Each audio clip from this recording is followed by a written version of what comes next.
Mercredi matin, le ministre sortant des Télécommunications Johnny Corm a appelé les employés d'Ogero à interrompre la grève, expliquant qu'ils ne possèdent pas les prérogatives nécessaires pour répondre à leurs revendications. J'appelle aujourd'hui les employés de Jean à la grève et, une fois la grève terminée, à se réunir autour de la table des négociations. Il s'agit de la seule solution, il n'y en a pas d'autre. Nos dépenses proviennent du budget de l'État. Donc, nous travaillons encore sur le taux de change d'un dollar pour 1500 livres libanaises, qui ne convient plus du tout aujourd'hui. Comment garantir la continuité du service public, du service de l'Internet, si jamais aujourd'hui la grève continue?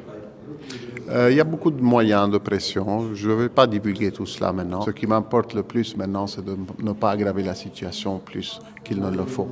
Les employés d'Ogero, déterminés à poursuivre la grève, appellent à une action rapide de la part de l'État pour leur assurer des conditions de travail décentes.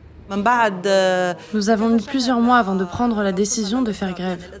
Il s'agit de la seule solution qui nous reste. Il n'y a pas de travail sans salaire. Actuellement, notre salaire ne suffit pas à couvrir le prix du transport pour se rendre à notre lieu de travail. Les grévistes, eux aussi impactés par les coupures d'Internet, se désolent de l'impuissance affichée des autorités. Cette situation se répercute sur nous-mêmes, parce que nous, en fin de compte, on est des citoyens. Et les centraux auxquels nous sommes rattachés sont en panne. Tout ce que le ministre est en train de nous dire, c'est qu'il ne peut rien faire, lui. Il ne peut pas amender notre salaire.